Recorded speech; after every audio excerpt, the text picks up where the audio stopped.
Hi viewers, welcome to doctor fax. నేను మీ doctor Srinath.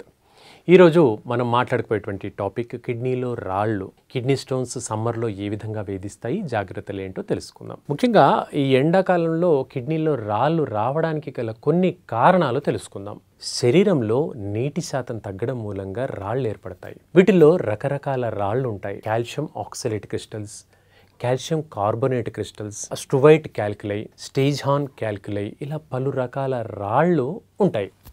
ఇప్పుడు ఇక్కడ ఈ రాళ్ళు ఉండడం మూలంగా ఏంటి, ఈ రాళ్ళు యురేటర్ అనేటువంటి మూత్రనాళంలో అడ్డుపడుతూ ఉంటాయి, లేదా కిడ్నీల్లో స్టాగ్నెట్గా అలా ముద్దలాగా నిండిపోతాయి. అలా ముద్దలాగా నిండిపోతే కిడ్నీ డ్యామేజ్ అయ్యేటువంటి ప్రమాదం ఉంది.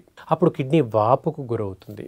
దాన్ని హైడ్రోనెఫ్రోసిస్ అంటాము. ఇలా వాపుకు గురయ్యి ఆ స్టోన్ కిందికి వచ్చే క్రమంలో ఆ ప్యాసేజ్లో అడ్డుపడ్డ మూలంగా కిడ్నీ వాపు వస్తుంది. ఈ యూరిటర్ గోడల్ని దెబ్బతీసే ప్రమాదం ఉంది. తద్వారా ఏంటి, వ్యక్తికి యూరినేషన్లో మంట ఎక్కువగా అనిపించడం, యూరిన్ చేసేటప్పుడు మంట అనిపించడము, యూరిన్ అనేది పదే పదే రావడము, వెళ్ళినప్పుడు సంతృప్తికరంగా యూరిన్ పాస్ కాకపోవడము, బ్లడ్ పడడము, యూరిన్లో బ్లడ్ పడడము, నొప్పిగా ఉండడము, జ్వరం వచ్చినట్టుగా అనిపించడము, పడుకోవాలనిపించడము, బ్యాక్ పెయిన్ అధికంగా ఉండడము, నడుము నొప్పితో పాటుగా ముందుకు గజ్జల భాగానికి, మూత్రనాళం దగ్గరికి ఇదంతా నొప్పిగా అనిపించడం, ఏదో పట్టి లాగుతున్నట్టుగా, ఒక తీగను పట్టి లాగుతున్నట్టుగా నొప్పి అనిపించడం అనేది కిడ్నీ స్టోన్స్లో చాలా ప్రామినెంట్ ఫీచర్గా చెప్పుకోవచ్చు మనం.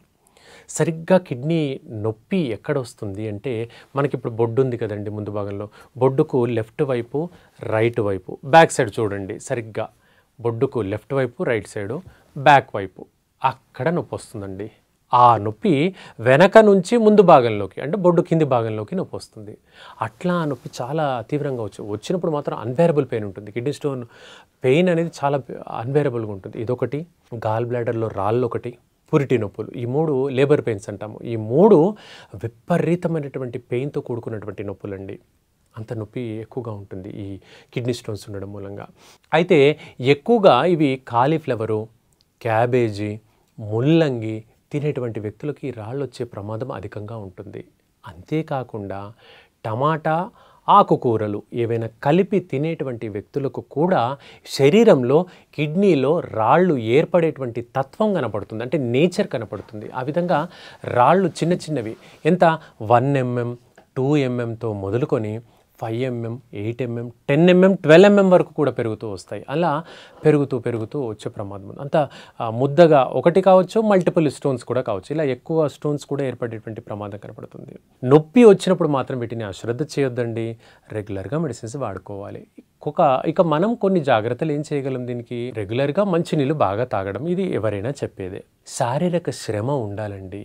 కొంచెం చెమట పట్టే విధంగా నడకైనా, వాకింగే కాకుండా ఎక్సర్సైజ్ చేయడమా, చిన్న ఫిజికల్ ఫిట్నెస్ కోసం చిన్నపాటి ఎక్సర్సైజ్ చేసుకోవడం అనేది ఖచ్చితంగా అవసరమండి. ఇది చేసుకుంటూ మసాలా వేపుళ్ళ పదార్థాలను చాలా వరకు తగ్గించాలి. ప్రతిరోజు కొంచెం ఫ్రెష్ ఎయిర్ పడే విధంగా మనం జాగ్రత్తలు తీసుకోవాలి. నిద్ర కరెక్ట్గా ఉంచుకోవాలి. ముఖ్యంగా ఈ కార్బోనేటెడ్ ఐటమ్స్, జంక్ ఫుడ్స్ ఉండేటువంటి కూల్ డ్రింక్స్, మసాలా ఐటమ్స్ ఇలాంటివి చాలా వరకు తగ్గించుకోవాలి. వీటిని తగ్గించుకుంటేనే ఆరోగ్యం బాగుంటుంది. ఇక ఇవన్నీ చేయంగా కూడా మనకు కిడ్నీలో రాళ్ళు ఏర్పడుతున్నాయంటే హోమియోపతి మందులు వాడండి. రెగ్యులర్గా మన మెడిసిన్స్ వాడుకుంటే 3 to 6 mm లేదా మ్యాక్సిమం అంటే 8 mm అండి, 8 mm వరకు క్యాల్కులైని మనము సర్జరీ అక్కర లేకుండా మన మెడిసిన్ ద్వారా తగ్గించుకునే మార్గాలు ఉన్నాయి.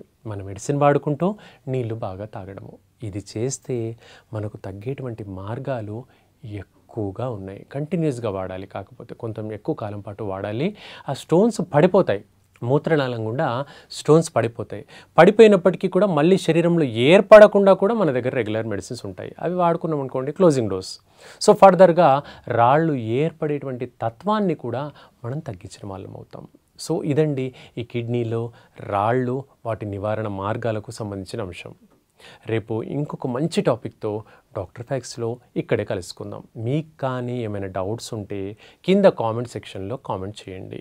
అలాగే ఎవరికైనా మీ దగ్గర వాళ్ళకి ఈ వీడియోకు షేర్ చేయండి, నలుగురికి ఉపయోగపడే విధంగా హెల్ప్ చేయండి. సో ఇదండి doctor fax. Thank you for watching. నమస్కారం.